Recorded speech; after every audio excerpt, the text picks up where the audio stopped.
안녕하세요. 저는 대구 경북대학교 병원에서 망막 진료를 보고 있는 도재록이라고 합니다. 이렇게 화창한 날씨에 연휴 한가운데 이렇게 시간을 내주셔서 진심으로 감사드립니다. 저는 대학병원에서 진료를 하고 있기 때문에 진료 시간이 상대적으로 부족하고 환자분들도 많아서 이 상대적으로 환자분들과 좀 소통을 할 수 있는 시간이 많이 부족했는데 이렇게 좋은 기회를 통해서 환자분들과 실시간으로 소통도 좀 할 수 있고 또 병에 대해서 좀 상세하게 말씀드릴 수 있어서 진심으로 기쁘게 생각을 하고 있습니다. 오늘 제가 준비한 주제는 눈이 보내는 경고, 그냥 지나치면 안 됩니다라는 주제로 눈과 전신 질환의 관계에 대해서 한번 말씀을 드릴까 합니다. 눈은 단순히 보는 기관을 떠나서 우리 몸의 전신 상태를 보여주는 중요한 창입니다. 예를 들어서 여러 가지 생각보다 많은 전신 질환들이 첫 증상으로 눈의 증상이 생기기도 하고요. 반대로 눈 질환이 있을 때 전신 질환을 잘 관리하거나 생활 습관을 잘 조절하면 자연스럽게 호전되는 경우도 있기 때문에 그 상관관계가 꽤 깊다고 할 수 있겠습니다.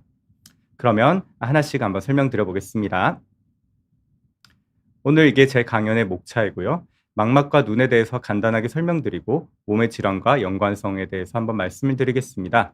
그리고 눈 건강, 그리고 또 몸 관리를 어떻게 하면 좋은지에 대해서도 말씀을 드려보겠습니다. 자, 이제 본격적으로 시작 한번 해보겠습니다. 제 진료실에 오시는 환자분들께서 가장 많이 하는 질문 중에 하나가 도대체 망막이 뭔가요? 하는 질문입니다. 망막 이름만 들어도 이렇게 정확하게 잘 모르시는 분들이 많은데요. 여기에 대해서 설명을 좀 드려보겠습니다. 원래 의학 용어 자체가 좀 어렵기는 하지만 안과 용어는 조금 더 구체적이고 좀 이름도 좀 어려워서 환자분들이 좀 힘들어합니다. 환자분들뿐만 아니고 다른 과의 의사분들도 생각보다 안과적인 지식이 많지 않아서 저희에게 기본적인 질문을 많이 하곤 하시는데요. 그러니까 이제 진료실에서 괜히 내가 이것도 모르는데 아니면 너무 간단한 질문인데 해도 될까 이렇게 걱정을 하지 않으셔도 되고요. 그리고 환자분들께서 이 병을 좀 잘 이해를 하셔야지 훨씬 더 병을 좀 잘 관리할 수 있기 때문에 편안하게 언제든지 여쭤보시면 좋겠습니다. 기초적인 용어부터 한번 말씀을 드려볼게요. 우리가 겉에서 눈을 보면 이렇게 검은 자와 흰 자 이렇게 나눠집니다. 이 흰자는 결막과 그 결막 밑에 있는 공막이라는 조직으로 구성이 되고 있고요. 안구의 벽을 담당하고 있는 그런 조직이죠. 그리고 검은 자도 또 두 개로 나뉘게 되는데 검은 자는 조리개 역할을 하는 홍채와 그 사이로 빛이 들어오는 동공 이렇게 나뉘게 됩니다. 그리고 그 검은 자를 둘러싸는 투명한 막을 각막이라고 하는데요. 이 각막이 우리가 라식 라섹 수술을 할 때 각막을 깎았다, 각막을 절삭했다 이런 이야기를 하는데 그때 말하는 각막이 이 부분입니다. 그러니까 결론적으로 말씀드리면 이 눈의 겉에서는 황반이나 망막이나 이런 조직들은 보이지가 않습니다. 그렇게 보이지 않아서 환자분들께서 더 어려워하시는 것 같습니다. 그래서 이 망막을 확인하려면 눈 안쪽을 자세히 들여다봐야 됩니다. 동공을 통해서 이 홍채 사이로 들어가면 눈 안쪽에 얇고 주황빛이 도는 신경 벽지가 보이는데 이게 바로 망막입니다. 이 망막은 빛을 감지하고 그 신호를 뇌로 전달하는 아주 중요한 역할을 합니다. 그러면 눈이 어떻게 기능하는지 조금 더 살펴보도록 하겠습니다. 요즘은 사실 필름 카메라를 잘 사용하시지는 않지만 저는 이게 편해서 필름 카메라에 눈을 비유를 해서 설명을 드리고는 하는데요.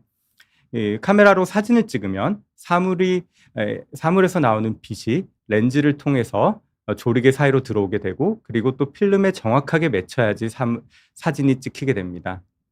마찬가지로 우리 눈도 마찬가지인데요. 우리가 사물을 보면 사물에서 나오는 빛이 이 홍채를 통해서 수정체를 통해 굴절이 되고 그리고 망막에 선명하게 맺혀야지 선명하게 사물을 볼 수가 있습니다.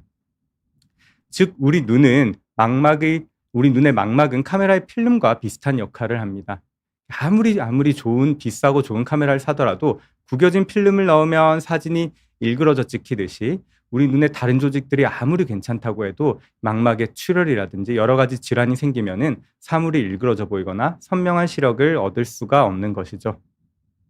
네. 여기까지는 이제 따라오실까요? 그러면 이제는 황반에 대해서 설명을 좀 드리겠습니다. 앞서 보여드린 이 망막을 펼치면 이런 사진으로 보이게 되는데요. 이 빨간 나뭇가지처럼 보이는 이것들이 모두 혈관입니다. 이 혈관은 망막 동맥과 망막 정맥으로 구성이 되고 있고요. 그리고 이 망막의 한가운데를 확대해서 보시면 색깔이 조금 더 짙은 부분이 보이는데 이것이 바로 황반입니다. 시력의 90%를 담당하는 가장 중요한 기관이고요. 그리고 또 이곳이 건강해야지 선명한 중심 시력을 얻을 수가 있습니다. 그리고 이 황반을 우리 케이크 자르듯이 이렇게 단면으로 탁 자르게 되면 이렇게 모양이 보이는데 이 황반을 보는 검사를 빛 간섭 단층 촬영이라고 합니다. 이 빛 간섭 단층 촬영에서 황반은 가운데가 움푹하게 이렇게 들어간 부분으로 보이는데 이곳을 중심와라고 하고요. 시력, 특히 중심 시력의 굉장히 중요한 부분을 담당하는 역할을 합니다. 그래서 이 모양을 잘 기억해 두시면 제가 이 뒤에 여러 가지 망막 질환을 설명을 드릴 텐데 이해하기가 쉬우실 겁니다. 자, 그러면 이제 해부학적인 지식은 여기까지면 충분하실 것 같고요. 이제 이 왜 망막이 전신 질환을 발견하는 데 중요한지에 대해서 설명을 좀 드려보겠습니다. 결론부터 말씀을 드리면 이 망막은 우리 몸의 혈관과 신경 상태를 직접 볼 수 있는 중요한 창이기 때문입니다. 하나씩 설명드려 볼게요. 아마 우리 뭐 건강검진이나 아니면 병원에 가시면 한 번쯤은 이렇게 다들 혈액 검사, 피를 뽑아 보신 적이 있을 텐데요. 저도 혈관이 약해서 이게 피를 뽑으시는 간호사분도 굉장히 긴장을 하고요. 저도 뽑을 때마다 많이 긴장을 합니다. 그 이유는 이 혈관이 몸속에 숨어 있기 때문인데요. 이 외에도 여러 가지 대부분의 혈관은 몸속에 깊이 숨어져 있기 때문에 이 혈관의 상태를 직접적으로 볼 수가 없습니다. 그래서 만약에 이 혈관의 상태를 좀 평가하기 위해서는 이렇게 뭐 CT나 MRI의 도움을 받고요. 그리고 또 조영제를 같이 사용을 하기도 합니다. 그런데 이렇게 해서 보는 검사도 실제로 혈관을 직접 보는 건 아니고요. 그리고 또 굉장히 비용도 많이 들고 시간도 오래 걸리고 또 방사선 노출도 많기 때문에 이 검사를 자주 할 수는 없습니다. 그런데 반면에 망막의 혈관과 신경을 관찰하는 안저 검사는 통증도 없고요. 그리고 또 방사선의 노출도 없고 검사 시간도 수분 이내에 할 수 있기 때문에 필요하면 자주 검사를 하셔도 크게 문제는 없습니다. 그러니까 망막, 특히나 안저 검사가 중요한 것은 이 우리 몸의 상태를, 우리 몸의 혈관을 직접 볼 수 있기 때문에 중요하다는 것을 알 수 있겠습니다. 자, 그럼 이제부터는 망막 질환과 또 몸의 전신 질환이 얼마나 밀접한 관계를 가지고 있는지에 대해서 한번 살펴보겠습니다. 제가 증례를 몇 가지 준비를 했는데요. 이 증례를 통해서 한번 설명을 드려보겠습니다. 첫 번째 환자분인데요. 40세 후반 남성분이었던 걸로 기억을 하고요. 양쪽 눈에 이게 왼쪽에 보시는 게 오른쪽 안저 사진이고요. 오른쪽에 보이시는 사진이 왼쪽 안저 사진입니다. 이 환자분은 평소에는 좀 흐리긴 한데 그래도 뭐 생활하기에 일하기에는 큰 이상이 없었고 그리고 또 워낙에 또 생업이 바빠서 안과도 오시지도 못하셨고 평소에 건강검진도 잘 못하셨다고 합니다. 그런데 갑자기 일하시다가 오른쪽 눈에 까만 안개가 피기 시작하더니 어느 순간 오른쪽 눈이 까맣게 보이기 시작해서 응급실을 통해서 저희 병원으로 오셨고요. 이 안저 사진에서 보시면 왼쪽에 보이는 오른쪽 안저 사진은 눈 안에 출혈이 가득 차서 시신경이나 혈관이 전혀 보이지가 않습니다. 그리고 왼쪽 안저 사진을 보시게 되면은 안저 사진에 하얀 이렇게 섬유 증식막이 껴 있고요. 그리고 또 망막의 출혈과 그리고 면화반 소견이 같이 보이는 것을 알 수 있습니다. 안과 의사라면 저 사진만 보면 당뇨성 망막병증이겠구나 이렇게 생각을 합니다. 그래서 저도 그렇게 생각을 해서 당장 혈당을 한번 재봤는데 거의 400 가까이가 나오더라고요. 그리고 빨리 내분비내과 교수님께 협진 의뢰를 드려서 이 당뇨 치료를 시작을 했습니다. 그리고 눈 치료도 같이 시작을 했고요. 진단은 앞서 말씀드린 대로 당뇨 망막병증입니다. 이 당뇨 망막병증은 크게 5단계로 나뉘게 됩니다. 그 중에 초기에 1, 2, 3단계를 비증식성 당뇨 망막병증이라고 표현을 합니다. 신생혈관이 아직 생기기 전, 증식하기 전이라고 해서 비증식성이라고 표현을 하고요. 그런데 아직까지 신생혈관이 생기지 않았지만 눈 속에서는 조금씩 병변이 생기고 출혈이랑 망막의 변화가 생기고 있습니다. 하지만 아직까지는 증상이 잘 있는 경우가 드물기 때문에 오히려 이때는 정기 검사를 하지 않으면 놓칠 가능성이 굉장히 많습니다. 그리고 이제 증식성 당뇨 망막병증이 되는데요. 4단계, 5단계는 망막의 신생혈관이 자란 상태를 말합니다. 갑자기 시력이 흐려진다든지 아니면 까맣게 뭔가 날아다니는 게 많아진다든지 이런 식으로 해서 발견이 되는 경우가 많은데요. 이때는 이미 망막의 손상이 좀 진행된 경우의 경우입니다. 그래서 아무리 치료를 좀 열심히 하더라도 한 번 이 단계가 올라가게 되면 그전 단계로 되돌아가기가 굉장히 어렵습니다. 그렇기 때문에 이 당뇨 망막병증은 증상이 생기면 치료하지 뭐라고 접근하기보다는 그전에 당뇨가 있으시면 정기적으로 안저 검진을 하시는 것이 굉장히 중요하다고 할 수 있겠습니다. 그래서 이 당뇨 망막병증의 치료는 크게 세 가지로 나뉘게 되는데요. 초기에는 안내 레이저와 안군의 주사를 사용하게 됩니다. 그래서 망막에 있는 신생혈관들을 좀 안정시키고 출혈이 더 생기지 않도록 하게 되는 치료이고요. 근데 중기 후기가 되면은 이 레이저와 주사술로는 좀 부족한 경우가 생깁니다. 이미 망막에 견인성 막이 생겨서 견인성 막이 망막을 잡아당겨서 이 영구적인 변형이 생긴다든지 아니면 출혈이 계속 반복된다든지 그럴 경우에는 어쩔 수 없이 눈에 기구를 넣어서 이제 그 망막을 안정화시키는 수술, 우리는 유리체 절제술이라고 표현을 하는데 그 수술을 하게 됩니다. 그래서 이 당뇨 망막병증의 진행과 치료 원리를 조금 더 한번 자세히 설명을 좀 드려보겠습니다.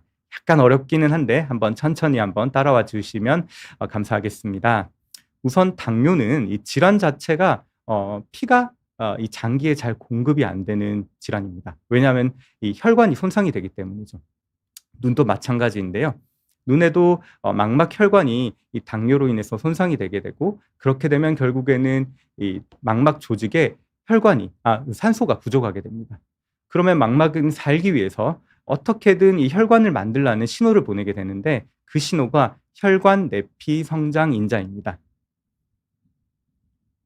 그리고 근데 오히려 이 혈관 내피 성장 인자 때문에 문제가 생기게 됩니다. 이 인자로 인해서 생긴 신생혈관은 일반 혈관과 다르게 잘 약합니다. 잘 터집니다. 그렇기 때문에 출혈이 생기고요. 그리고 또 출혈이 생기면서 염증 물질도 같이 분비가 됩니다. 또 출혈과 회복이 반복되면서 그런 상처가 생기는 반응처럼 이게 섬유막이 생기기도 하고요. 그 섬유막이 망막을 잡아당겨서 심지어 견인성 망막 박리까지 돼서 실명이 되기도 합니다. 그래서 우리가 이 당뇨 망막병증을 치료를 하게 되는 기전은 안내 레이저를 통해서 좀 불필요한 망막을 좀 안정화시켜서 더 이상 이런 신호를 보내는 것을 막는 거죠. 그리고 눈 안에 주사를 넣는 거는 이 혈관 내피 성장 인자를 억제하는 항혈관 내피 성장 인자라는 주사를 직접 놓습니다. 결국 이 치료들의 목표는 신생혈관을 줄이고 또 그리고 출혈을 막고 망막을 안정화시키는 것이 목표라고 할 수 있겠습니다. 그래서 다시 이 환자분으로 돌아가 보겠습니다. 이 환자분의 왼쪽 눈은 이미 증식성 막이 상당히 여기 보이지 않습니까? 고위험 증식성 당뇨 망막병증 5단계 중에서 5단계라고 보시면 되고요. 레이저와 주사를 시행해도 이 증식성 막은 제거가 되지 않습니다. 그리고 여기 단층 촬영을 보시면 망막의 모양이 이미 막 이렇게 들락날락한 것을 볼 수가 있습니다. 이 위에 있는 견인성 막 때문에 망막이 잡아당겨져 있고요. 심지어 망막이 박리까지 되어 있는 상태라 수술을 피할 수가 없는 상태입니다. 그래서 수술을 시행을 했는데요. 이건 수술 영상인데 아주 제가 편집을 간단하게 했으니까 잠깐 한번 보시겠습니다. 이 절단 침이라는 걸 이용해서 견인성 막과 망막 사이를 아주 조심스럽게 분리하면서 이 막을 제거하게 됩니다. 특히 이런 수술은 망막 바로 위에서 진행이 되기 때문에 자칫하면 망막 손상을 유발할 수가 있어서 매우 섬세하게 진행을 하고요. 그렇게 막이 완전히 제거가 되면 레이저 광응고스를 추가적으로 더 시행을 하고 그리고 이미 망막이 박리되어 있으면 지금 넣는 게 눈 안에 실리콘 기름을 넣는 겁니다. 그래서 실리콘 기름이라든지 아니면 가스를 넣어서 망막을 계속 눌러줘서 안정화시키는 그런 작업을 거치게 됩니다. 가스는 시간이 지나면은 이렇게 흡수가 되지만 이 실리콘 기름의 경우에는 굉장히 오랜 기간 동안 이 망막을 안정화시키는 대신에 이 실리콘 기름을 제거하는 수술을 한 번 더 해야 된다는 단점이 있습니다. 그래서 이분의 사진을 보시면 왼쪽은 수술 전 사진이고 오른쪽은 수술 후 사진인데요. 이 수술 전에 보였던 이런 증식성 막들이 완전히 깨끗하게 제거된 것을 볼 수가 있고요. 아래쪽에 단층 촬영 보시면 이렇게 망막이 떠 있고 가라앉아 있고 하는 이런 견인성 망막 박리도 완전히 안정이 된 것을 볼 수 있습니다. 이렇게 안정화된 상태에서 최소한 2-3개월 정도는 지켜보고 그 뒤에 기름 제거하는 수술을 진행을 하게 됩니다. 그리고 오른쪽 눈도 피가 가득 차 있어서 주사나 레이저로는 해결이 안 될 것 같아서 수술을 했고요. 여기 보시면 수술 후의 사진이고 이 노란색 점들은 레이저 광고술을 한 흉터입니다. 그래서 이분은 정말 다행히도 양쪽 눈 시력이 어느 정도 회복을 하셔서 혼자서 운전을 하실 수 있을 정도로 회복이 됐는데 이 많은 견인성 당뇨 망막병증 인 경우에는 견인성 망막 박리인 경우에는 수술하고 그다음 치료를 아무리 열심히 하더라도 시력이 0.1도 안 나오는 경우들도 꽤 있습니다. 그렇기 때문에 이렇게 진행하기 전에 빨리 안과 검사를 통해서 치료를 받으시는 것이 굉장히 중요하다고 할 수 있겠습니다.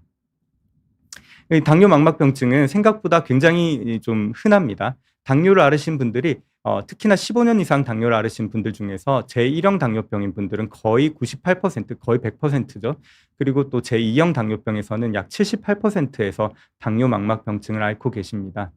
특히나 이 당뇨를 앓은 기간이 길면 길수록 누적된 그 망막의 손상이 있기 때문에 유병률은 점점 더 올라갑니다. 그리고 당뇨 환자분들 중에서 혈당 관리도 그러니까 중요하지만 눈 검사를 받으시는 게 굉장히 중요하다고 할 수 있겠죠. 그런데 안타깝게도 실제로는 이 전체 당뇨 환자분들 중에서 약 절반이 안 되는 분들만 정기적으로 안과 검사를 받는다고 합니다. 무엇보다 안타까운 건 요즘은 의학 기술이 굉장히 발달이 됐기 때문에 초기에 당뇨 망막병증을 진단하고 안과만 제때 오시고 그리고 또 혈당 관리만 잘 되신다면 요즘은 실명되는 경우가 많지는 않습니다.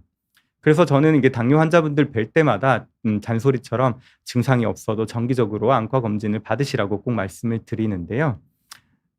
그리고 또 그다음으로는 이제 중요한 게 당연히 당뇨 망막병증은 당뇨 때문에 생기는 병이기 때문에 혈당 조절이 굉장히 중요합니다. 여기서 이제 나오는 그 개념이 당화혈색소라는 개념인데요. 아마 당뇨를 앓으시는 분들은 잘 알고 계실 겁니다. 이 당화혈색소는 최근 한 2-3개월 정도 이 당이 얼마나 조절이 잘 되는지를 보는 지표입니다. 이 그래프를 보시면은 여기 당화혈색소 수치가 높아지면 높아질수록 당뇨 망막병증의 유병률이 올라가는 것을 보실 수가 있습니다. 특히 당화혈색소 6.5 이상에서는 급격하게 당뇨 망막병증의 유병률이 올라가는데요. 그래서 이제 당뇨 환자분들께는 눈 건강을 위해서라도 당뇨 조절을 잘 해달라고 계속 부탁을 드립니다. 그 외에도 당연히 혈당 조절은 중요하다 말씀을 드렸고 그 외에도 혈압 조절도 굉장히 중요합니다. 혈압이 높은 경우에는 앞서 보여드린 것처럼 유리체 출혈이라는 합병증이 잘 생기게 됩니다. 그리고 또 고지혈증 약을 드시는 분들은 고지혈증이 조절이 잘 되시면은 레이저 치료의 가능성도 준다는 보고도 있고요. 그리고 또 이 당뇨에서 이런 지질 물질들이 침착이 되는 경우도 있는데 이것들이 고지혈증과 좀 상관관계가 있다는 연구도 많기 때문에 고지혈증도 조절을 잘 해주시는 게 좋습니다. 자, 이제 그러면 두 번째 증례를 한번 넘어가 보겠습니다. 이제는 안저 사진이 좀 친숙해지시는지 모르겠습니다. 여기 보시면 이쪽은 정상인데요. 여기 보면 빨갛게 출혈이 생긴 게 보입니까? 네, 여기서 이렇게 넓은 범위에 출혈이 생겨 있는 겁니다. 그리고 아까 제가 보여드린 정상 황반 사진을 보시면 가운데가 움푹 들어가 있는 것이 정상이라고 말씀드렸죠. 근데 여기 보시는 것처럼 가운데 황반이 부어 있는 것을 볼 수 있습니다. 진단은 망막 분지 정맥 폐쇄인데요. 망막의 정맥은 여기 보시는 것처럼 나뭇가지 같다고 생각하시면 됩니다. 여러 갈래로 이렇게 가지가 나누어지는데요. 이 망막 정맥 중에 일부 분지 정맥이 막히는 질환을 망막 분지 정맥 폐쇄다 이렇게 생각하시면 쉽습니다. 그런데 이 정맥이 막히더라도 동맥에서 피는 계속 들어오게 됩니다. 왜 파이프가 있는데 이 파이프가 막혔다고 칩시다. 그런데 이렇게 이 파이프에 계속 물이 들어오면 이 파이프에 막힌 곳으로 갈수록 압력이 계속 높아지지 않겠습니까? 그러다가 어느 순간 되면 파이프가 터지겠죠. 마찬가지입니다. 정맥도 폐쇄가 돼 있는데 동맥에서부터 피가 계속 공급이 되니까 그 압이 강해지고 어느 순간 되면 그 막힌 곳으로부터 뒤쪽은 전부 출혈이 생기게 됩니다. 그러면 결국엔 거기에 해당하는 망막의 신경들이 손상을 받게 되고요. 하필 황반부까지 침범을 하게 되면 시력이 떨어지게 됩니다. 이 망막 분지 정맥 폐쇄로 인해 황반 부종이 같이 발생을 한 경우고요. 그래서 시력이 떨어진 경우입니다. 그래서 이때는 당뇨 망막병증에 주사를 넣는 것과 비슷한 약의 주사를 눈 안에 직접 투입을 합니다. 이분도 이렇게 안내 주사술을 시행을 했고요. 오른쪽 치료 후 사진을 보시면 출혈이 굉장히 많이 준 것을 볼 수 있죠. 그리고 황반부도 원래 제가 설명드린 것처럼 가운데 움푹 파여 있는 정상 중심화 모양의 정상 황반으로 돌아간 것을 볼 수 있습니다. 그렇지만 이 주사는 시간이 지나면 몸속으로 흡수가 되고요. 약효가 떨어지게 되면 어차피 이 망막이 막혀 있는 혈관이 막혀 있는 것은 변함이 없기 때문에 시간이 지나면 이렇게 출혈이 재발을 하게 됩니다. 근데 처음보다는 좀 재발을 덜 하게 되죠. 그러면은 다시 또 주사 치료를 하게 됩니다. 어떤 분들은 한 번, 어떤 분들은 한 두세 번 만에 이게 완치가 되는 경우도 있고요. 아주 불행한 경우에는 수년 동안 수십 번 이상 주사를 맞는 경우도 있고 심지어 주사 효과가 약해서 더 센 주사, 또 다른 주사 이렇게 계속 바꿔가면서 주사를 맞으시는 경우도 있습니다. 그런데 이 망막 분지 정맥 폐쇄에서 황반 부종을 재발하는데 악화하는데 가장 중요한 인자 중에 하나가 바로 고혈압입니다. 고혈압이 오래되면 혈관이 보시는 것처럼 이렇게 통통해지고 딱딱해집니다. 그리고 망막혈관은 동맥과 정맥이 이렇게 인접해서 지나가게 되는데 동맥이 상대적으로 딱딱하고 두꺼워지니까 인접해서 지나가는 정맥을 누르게 되는 거죠. 어느 순간 눌리면 막히게 되는 거고 그리고 나선 출혈이 생기게 되는 겁니다. 그렇기 때문에 이 고혈압이 망막 분지 정맥 폐쇄과 굉장히 연관이 되고요. 그리고 또 이 고혈압에서의 그 망막 분지 정맥 폐쇄에서의 재발과도 상당히 상관관계가 있습니다. 그리고 또 고혈압이 조절이 안 되게 되면 왼쪽 눈에 이게 생긴 분도 또 오른쪽에 같이 생길 수도 있고요. 왼쪽 눈에 아래까지만 생긴 분이 위까지에도 생길 수가 있고 이렇게 재발이 잘하기 때문에 혈압 조절이 반드시 필요합니다.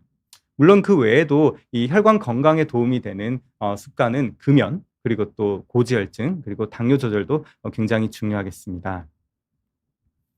이 다음 증례 한번 보여드리겠습니다. 이분은 77세 여성분이셨는데요. 갑자기 오른쪽 눈에 까맣게 뭔가 날아다니더니 시력이 떨어졌다고 해서 내원했습니다.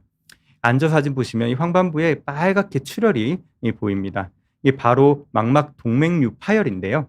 이 병이 생기는 원인을 살펴보면 나이가 들면서 혈관벽이 약해지면서 이렇게 망막혈관에 꽈리가 생깁니다.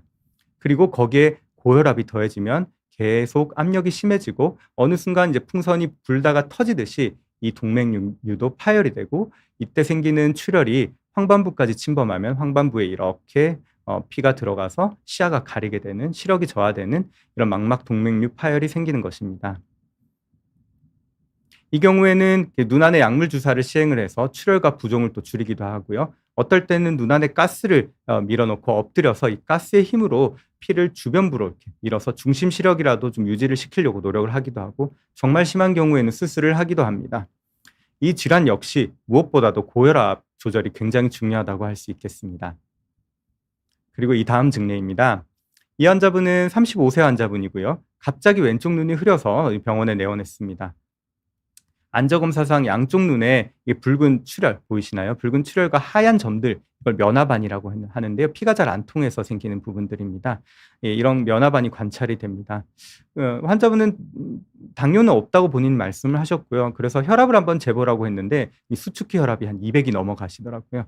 그리고 환자분이 굉장히 체중이 좀 많이 나가는 편, 한 130kg가 넘는 분이셨는데 고혈압이 동반되면서 이 고혈압으로 인해 혈관에 손상이 되고 망막에 물이 차는 고혈압성 망막병증이었습니다. 그래서 빨리 순환기내과 교수님께 또 진료를 부탁을 드리고 그리고 환자분께 지금은 다행히 이게 눈에서 와서 이런 상태인데 자칫하면은 다른 기관 그리고 또 뇌에도 문제가 생길 수 있다 이렇게 잔소리를 제가 볼 때마다 계속 해드려서 환자분이 한 40kg 정도 감량을 하시고 또 혈압약도 열심히 복용을 하셔서 지금은 양쪽 눈의 시력도 약간의 후유증이 있긴 하지만 시력도 1.0이 나오고 일상생활에는 문제가 없는 정도로 굉장히 조절된 케이스였습니다. 다음 증례입니다. 이분은 58세 남성분인데요. 조금 환자분이 독특한 경로로 오시게 됐는데 환자분이 운전을 하시다가 갑자기 오른쪽 눈의 시야 위쪽이 까맣게 안 보였다고 합니다. 뭔가 점점 까만 게 커지는 것 같아서 그때가 고속도로였는데 고속도로에 차를 세우고 갑자기 택시를 불러서 응급실로 저희 병원에 내원을 하셨습니다. 여기 이 앉아 사진을 보시면 이렇게 하얀 부분이 아래쪽에 망막이 하얗게 변한 것을 볼 수가 있습니다. 진단은 망막 동맥 폐쇄입니다. 이제는 안저 사진, 망막 사진이 좀 익숙하시죠? 음. 이게 왜 우리 손톱에 손을 꽉 누르면 손톱에 피가 잘 안 가게 되지 않습니까? 그러면 원래 핑크색이어야 되는 손톱이 하얗게 변하죠. 마찬가지예요. 이게 망막도 약간 짙은 주황색, 약간 갈색빛을 도는 게 정상인데 여기에 망막 혈관이 막히게 돼서 혈류가 안 가면은 하얗게 변하게 됩니다. 그래서 이 망막 동맥 폐쇄는 망막에 산소 공급을 하는 혈관이 망막 동맥이 막히게 되면서 갑자기 통증 없이 시력이 소실되는 게 아주 특징적입니다.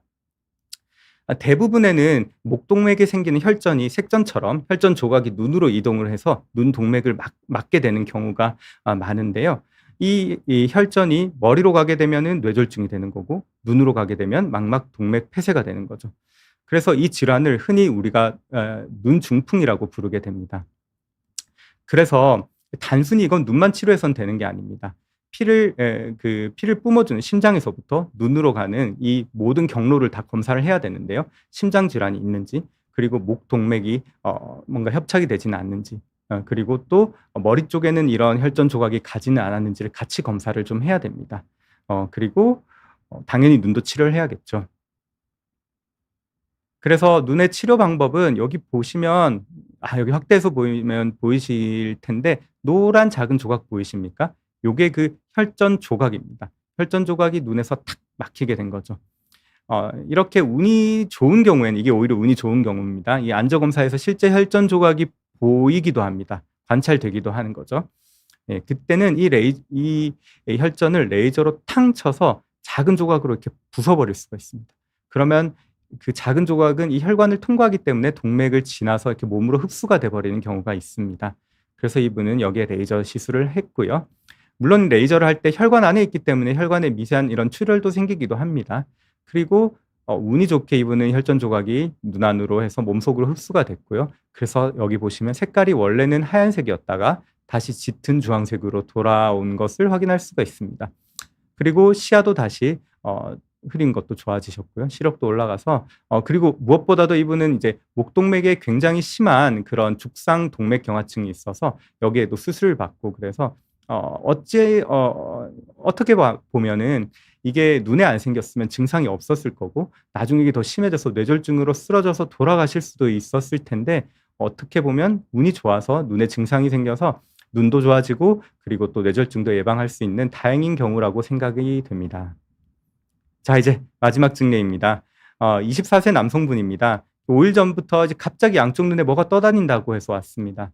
환자분이 한 2년 전에 신체 검사를 했을 때 군대 가기 전에 신체 검사를 하지 않습니까? 그때는 혈압도 없었고 당뇨도 없었고 이상 소견이 없었다고 하였습니다. 그랬는데 이제 안저 검사를 보니까 양쪽 눈에 이렇게 많은 출혈과 그리고 또 면화반 그리고 하얗게 염증 물질도 좀 같이 보였습니다. 이 바로 골수성 백혈병을 의심을 할 수 있는 소견이었고요. 예, 그래서 빨리 혈액 검사를 부탁을 드렸고 그리고 또 혈액 종양내과에도 의뢰를 드렸더니 급성 골수성 백혈병이 진단이 되어서 항암 치료를 했던 경우입니다. 근데 다행히도 이건 심한 경우는 아닙니다. 그래서 항암 치료가 잘 됐고 눈의 증상도 보시면 많이 노란색, 빨간색 이런 점들이 많이 깨끗해진 것을 볼 수 있죠. 6개월 뒤에는 거의 정상으로 돌아왔고요. 그리고 떠다니는 비문증도 많이 좋아진 것을 보였습니다.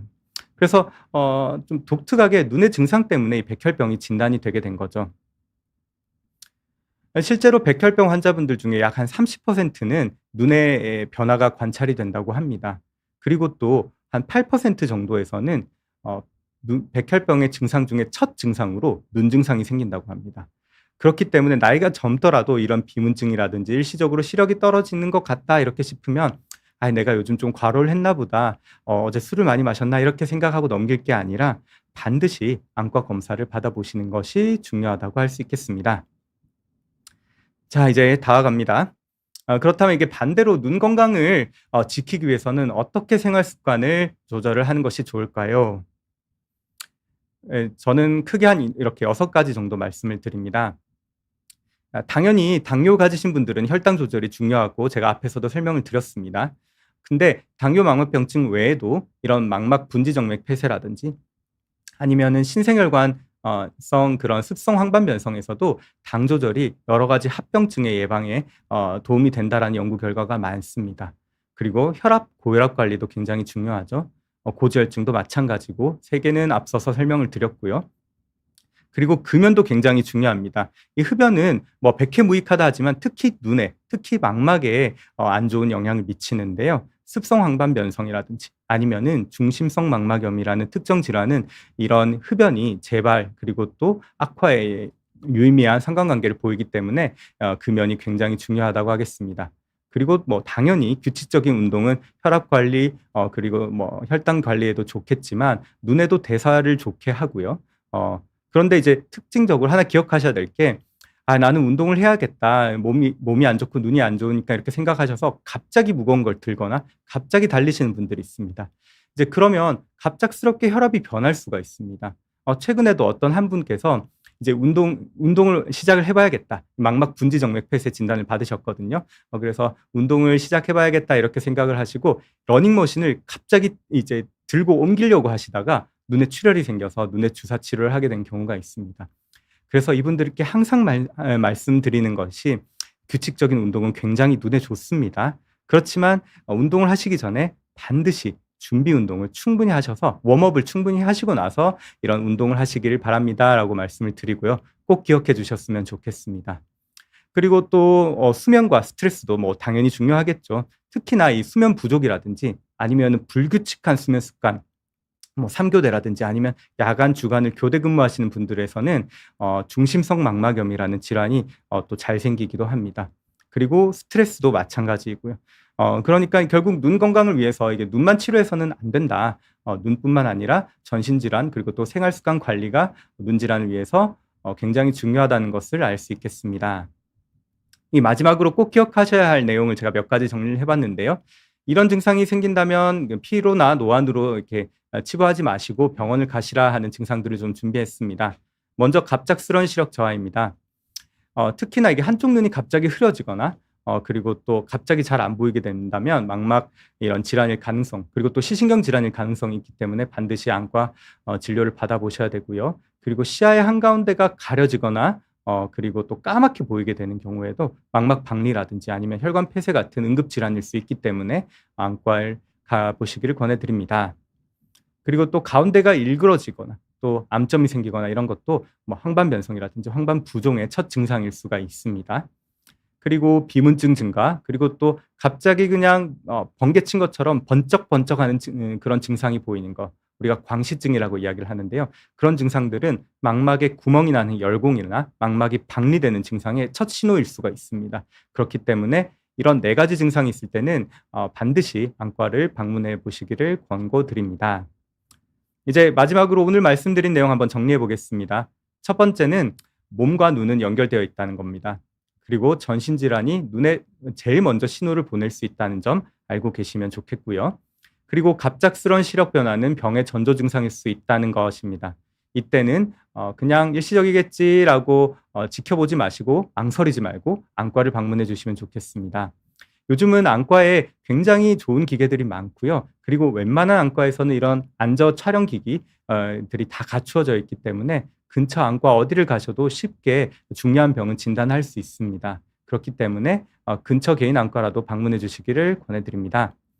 그리고 마지막 이게 제일 중요하다고 생각이 되는데요. 40세 이상의 경우에는 뭐 저도 해당이 되겠지만 1년에 한 번씩은 꼭 안저 검사를 받으시기를 권해드립니다. 증상이 없더라도 1년에 한 번, 뭐 오래 시간이 걸리는 것도 아니니까요. 이런 안저 검사를 통해서 눈 건강뿐만 아니라 몸 건강도 지키시기를 권해드립니다. 그래서 뭐 우리는 이제 강의는 끝났고요. 흔히 이제 눈을 마음의 창이라고 부릅니다. 왜 눈을 보면 사람의 생각을 알 수도 있고 이 사람이 어떤 사람인지도 알 수도 있다. 그래서 관상에서도 눈을 굉장히 중요시 보지 않습니까? 근데 이제 현대의학이 이제 발전이 되면서 이 눈은 그 더 이상의 의미를 지니는 것 같습니다. 마음의 창뿐만 아니라 몸의 전신 상태를 볼 수 있는 그런 전신 건강의 창이라고 생각이 되고요. 그렇기 때문에 안저 검사 정기적으로 하셔서 눈 건강도 챙기시고 그리고 몸 전체, 몸 건강도 챙기시길 바랍니다. 오늘 이렇게 휴일 귀한 시간 내주셔서 진심으로 감사드리고요. 제 강연은 여기까지로 하겠습니다. 이제 편하게 질문해 주시면 제가 아는 범위 내에서 한번 쉽게 설명드려 보겠습니다. 꼭 망막 질환 아니라도 한번 설명을 드려 보겠습니다. 네. 그러면 계란 쿠키님 질문에 대한 답을 한번 해 드려 보겠습니다. 당화혈색소가 7.4%인데 아직 시력 저하는 없습니다. 이런 단계에서도 당뇨 망막병증이 진행될 수 있나요? 네. 굉장히 좋은 질문이고 이번 제가 말씀드린 주제와 굉장히 관련이 있는 주제라고 할 수 질문이라고 할 수 있겠습니다. 충분히 가능은 합니다. 근데 당뇨를 앓은 기간도 굉장히 중요합니다. 크게 두 가지입니다. 당뇨를 앓은 기간이 길면 길수록, 그리고 당화혈색소 조절이 안 되면 안 될수록 당뇨 망막병증의 발생의 가능성이 높습니다. 그리고 초기에만 당뇨 망막병증이 발견된다면 앞서 설명드린 그 1, 2, 3단계 안에서 한 1, 2단계 정도 비증식성 당뇨 망막병증의 초기에만 발견이 된다면 요즘은 관리 잘하시고 안과만 제때 가셔도 크게 실명되거나 뭐 그런 경우가 없기 때문에 반드시 안과 검사를 한번 받아보시면 좋을 것 같고요. 네. 두 번째 질문입니다. 리얼트루님, 50대 여성입니다. 갑자기 한쪽 눈 아래쪽이 뿌옇게 가려졌는데 망막 혈관이 막힌 걸 수도 있을까요? 네. 굉장히 걱정되시겠는데요. 가능성이 있습니다. 아닐 수도 있습니다. 근데 가능성도 있습니다. 앞서 설명드린 대로 망막 질환이 생기게 되면 특히나 망막의 분지 정맥 은 위아래로 이렇게 나눠지게 됩니다. 그래서 예를 들어서 위쪽의 망막 혈관이 막히게 되면 아래쪽이 뿌옇게 보이게 되는 증상이 생길 수가 있습니다. 그런데 그것보다 더 흔한 거는 일시적으로 눈의 아래쪽에 건조해서 상처가 생겨서 아래쪽이 좀 뿌옇게 가려진 경우일 수도 있습니다. 이걸 감별하려면 당연히 안과를 가 보셔야지 정확한 감별은 되실 건데요. 그런데 망막 혈관이 막혀서 이렇게 뿌옇게 가려진 경우에는 눈을 감든 뜨든 그리고 좀 쉬든 간에 계속 변하지 않게 그 부분이 일정하게 가려져 보입니다. 그런데 만약에 건조증에 의한 상처 때문에 눈이 스크래치가 생겨서 이렇게 좀 흐리게 보이는 거라면 좀 쉬셨다가 눈을 뜨고 하면은 그 부분이 다시 선명하게 보일 수도 있습니다. 아무리 그렇더라도 반드시 안과에 가셔서 혹시나 또 그런 질환이 있는지 한번 확인을 해 보시는 것을 권해 드립니다. 네, 다음 지난 8003번 님. 고지혈증이 있는데 막막 혈관이 막히면 심장이나 뇌혈관도 위험하다고 봐야 되나요? 네, 이게 굉장히 좋은 질문이고요. 망막 혈관이 막히게 되면 망막 혈관이 어느 정도 레벨에서 막히냐에 따라서 저희가 검사를 좀 권해 드립니다. 예를 들어서 망막의 중심 정맥이 폐쇄가 될 정도로 심하게 막히거나 아니면 망막의 동맥이 막히게 되면은 저희는 심장이나 뇌혈관도 위험할 가능성이 있다고 봐야 됩니다. 특히나 고지혈증이 있는 경우에는요. 그래서 심장 검사도 권해 드리고 목동맥 초음파 아니면 머리 검사 MRI 같은 것들도 권해 드립니다. 그리고 또 망막 혈관이 막히는 양상에 따라서도 조금 다를 수가 있는데요. 어 그래서 이거는 사진을 보면 저희가 조금 더 정확하게 말씀을 드릴 수 있습니다. 충분히 가능성은 있고 그리고 뇌혈관뿐만 아니라 심장 질환 그리고 또 다른 이 혈관 질환도 검사를 한번 해 보시는 게 중요하겠습니다. 승환 씨님, 60대 남자입니다. 갑자기 한쪽 눈이 10초에서 20초 정도 캄캄해졌다가 돌아옵니다. 위험한 증상은 아닐지 걱정이 됩니다. 네. 이런 경우가 간간이 있습니다. 이걸 저희는 순간적으로 일시적으로 잘 안 보인다고 해서 일과성 흑암시라고 표현을 하는데요. 이 일과성 흑암시도 어 그냥 아무런 증상 없이 생기는 경우도 있지만 이게 반복될 경우에는 눈으로 가는 혈관이 약해진 경우 그럴 수가 있기 때문에 반드시 검사를 해 보셔야 됩니다. 왜 우리 모니터를 사용하다가 모니터가 깜빡깜빡하거나 아니면 전구가 깜빡깜빡하면 당연히 전구의 수명이 다 된 건 아닌지 아니면은 모니터의 전선이 뭔가 문제가 있는지 확인을 해야 되지 않습니까? 물론 일시적으로 그럴 수도 있지만요. 그래서 이때는 반드시 확인을 하셔서 눈 검사를 하셔야 되고요. 눈 검사뿐만 아니라 눈 소견에 따라서 전신 검사를 같이 하셔야 됩니다. 인생은 순리대로 가지 님 질문입니다. 경동맥 초음파 해보라는 권유를 받았습니다. 망막 이상이 있으면 목혈관도 같이 봐야 되나요? 네. 이게 앞서 제가 이렇게 설명드린 내용인데요. 결국에는 망막에 있는 혈관은 그 혈관 같은 경우에는 눈과 그리고 몸 전체가 연결돼 있지 않습니까? 그리고 망막에 있는 혈관이 막혀 있으면 심장에서부터 눈으로 가는 이 길이 뭔가 이 고속도로가 뭔가 문제가 있는 거죠. 이 고속도로 중에 가장 문제가 잘 생기는 왜 우리 운전을 하시다 보면 항상 막히는 데가 막히지 않습니까? 마찬가지입니다. 심장에서 눈으로 가는 이 길 고속도로에서 가장 잘 막히는 혈관은 목동맥이 이렇게 분지가 되는 곳에 혈전이 가장 잘 생깁니다. 그래서 목동맥 초음파를 꼭 해보라고 하셨는데 아마 권유를 하셨을 것 같은데 권유를 하신 데는 이유가 있으실 거예요. 그래서 꼭 검사를 해보셔야 되고 필요하면 심장질환, 뭐 심전도라든지 심장 초음파 그리고 머리 검사도 꼭 해보시면 좋겠습니다. 자, 눈생각님 질문입니다. 교수님 황반변성으로 주사 치료 중입니다. 백내장도 심해지고 있다고 하던데 황반변성이 있어도 백내장 수술을 할 수 있을까요? 네. 저희도 현장에서 굉장히 많이 고민도 하고요. 그리고 이런 경우가 굉장히 많습니다. 그런데 결론부터 말씀드리면은 백내장 수술하는 거는 크게 문제는 없습니다. 다만 황반변성이 더 급하기 때문에 황반변성이 어느 정도 안정이 되고 나면 이제 백내장 수술을 하고는 있습니다. 그리고 요즘은 이제 백내장 수술의 기술이 워낙 발전해서 한 10분에서 15분 만에 수술이 끝날 수 있고 눈에도 충격이 적기 때문에 괜찮은데 간혹 드물지만 수술할 때 이 충격 때문에 황반변성에 있는 그 혈관 뿌리가 터져서 물이 더 커지거나 아니면 출혈이 확 생기는 경우도 드물지만 있기 때문에 주사를 열심히 놓고 망막이 안정될 때 그때 백내장 수술을 하고요. 또 어떨 때는 이 백내장 때문에 이 황반부 사진 앞서 계속 제가 보여드렸던 빛간섭 단층 촬영이라는 그 검사의 사진이 잘 안 나오는 경우도 있고요. 그리고 또 어떨 때는 이 시력이 너무 떨어지면 나라에서 이 주사를 보험을 안 해줍니다. 그렇기 때문에 이럴 때는 오히려 환자분은 괜찮다고 하는데 저희가 수술을 좀 더 먼저 권해드리는 경우들도 있습니다. 그래서 결론적으로 다시 말씀드리면 수술은 가능하다. 다만 좀 안정이 된 상태에서 수술을 권해드린다입니다. 다음으로 혜리님. 당뇨망막병증이 있어서 정기적으로 검진을 받고 있습니다. 홈쇼핑에서 루테인이 들어있는 영양제가 눈에 좋다고 하던데 혹시 제게도 도움이 될까요? 네.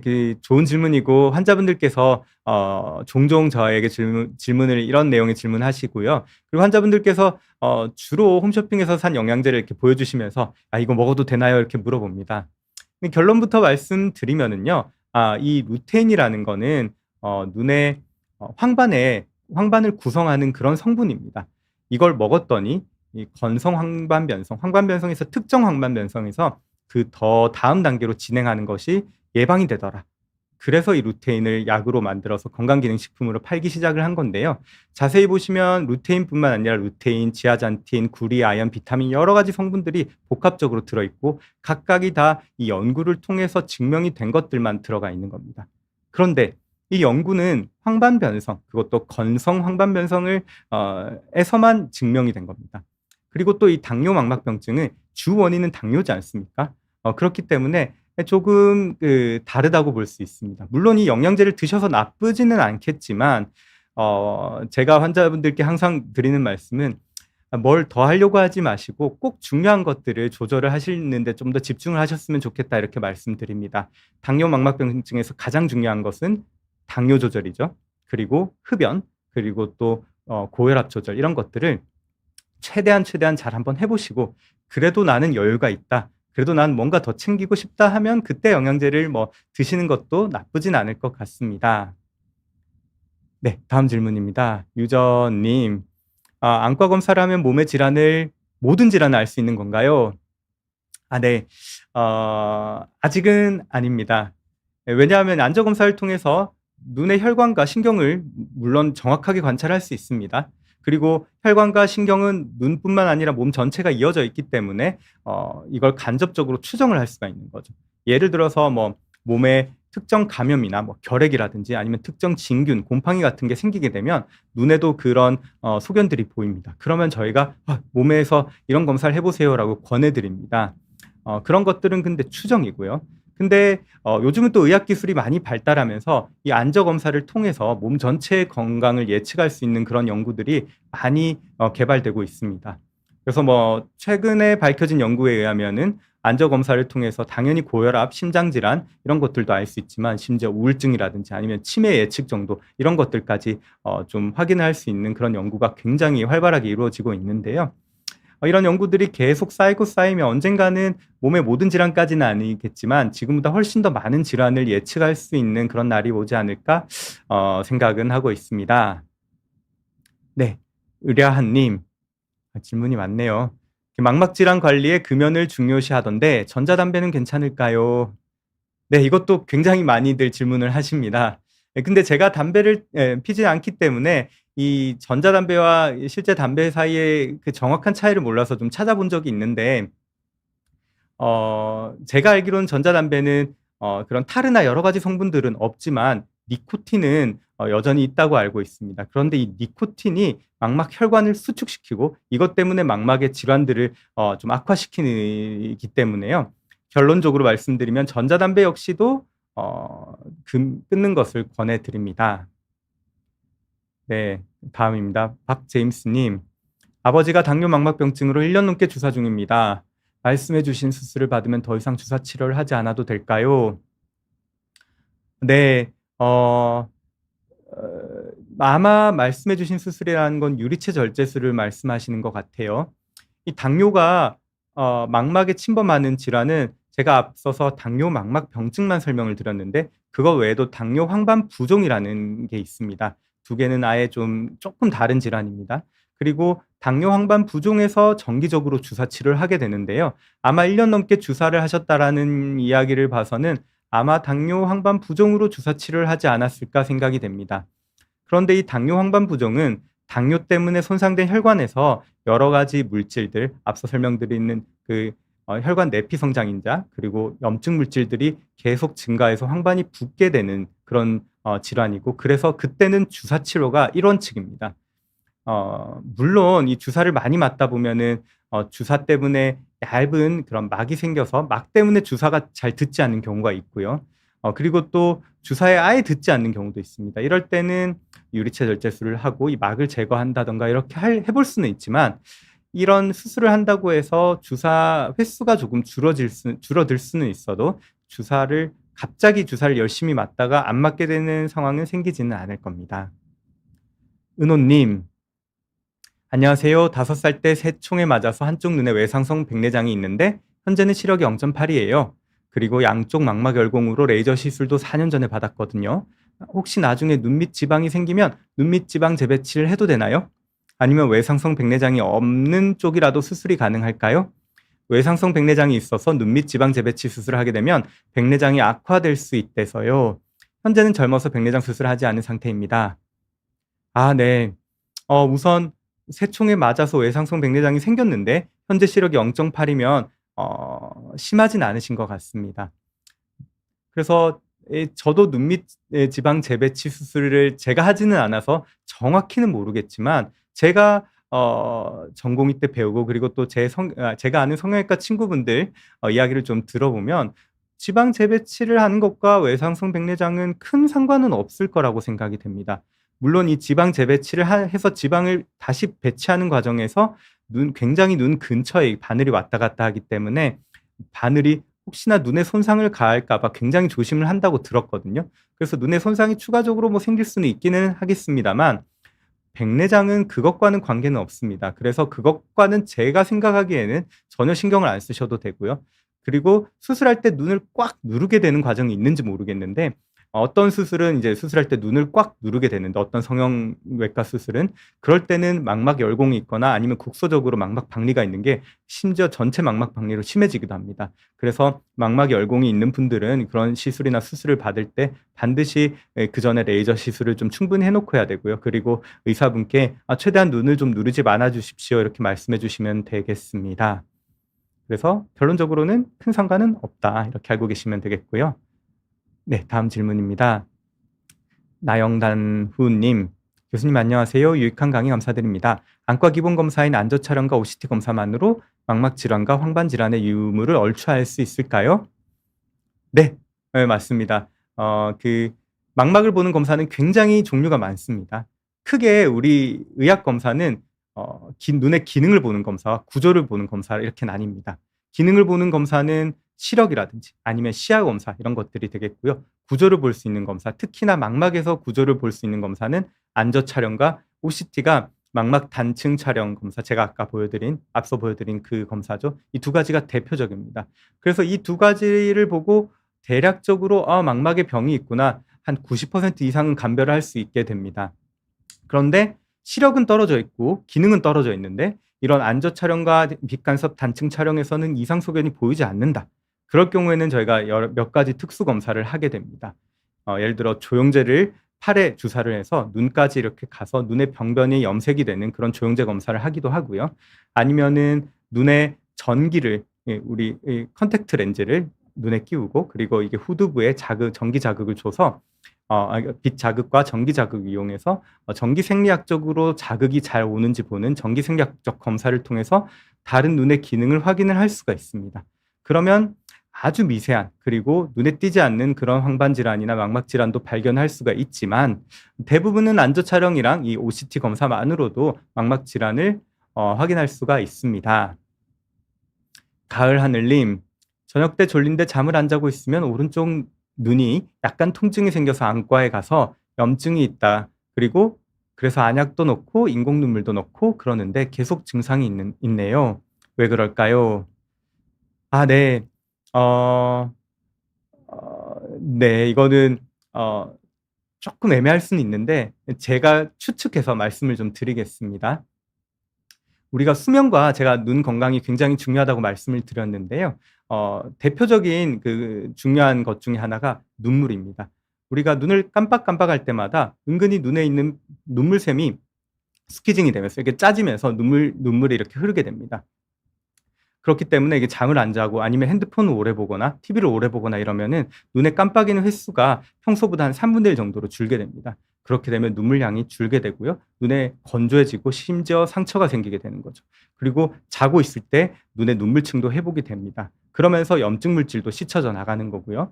그래서 안과에서 염증이 있다고 말씀하셨다는 것 자체가 눈의 다른 데 기능은, 다른 조직의 이상은 없다라는 전제하에 말씀을 드리게 되면은 이런 생활 패턴을 조금 바꾸시면 좋고요. 만약에 어쩔 수 없이 뭐 학업이라든지 일 때문에 잠을 안 자고 계속 이렇게 생활하셔야 된다고 하면 인공 눈물을 좀 점안해 주시고, 그리고 중간중간에 한 40-50분 일을 하시면 한 10분 정도 눈을 감고 쉬시면 제일 좋고요. 쉬실 때도 온찜질을 하고 계시면 제일 좋습니다. 온찜질 자체가 기름 눈물샘들의 입구를 열어줘서 그래서 눈물의 질을 더 좋게 하기 때문입니다. 그래서 제가 원인을 정확히 알 수는 없지만 이쪽 안과 선생님께서 염증이 있다고 하셨으니 아마 건조증 때문에 염증이 계속 생겨서 그런 것일 거라 생각이 되고요.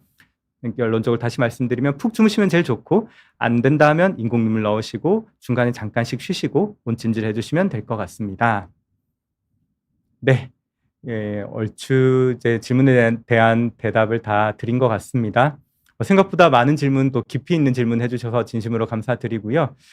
그리고 남은 이 연휴, 그리고 저녁 즐거운 연휴, 편안한 연휴 되시길 바랍니다. 그럼 이상으로 강연을 마치겠습니다. 감사합니다.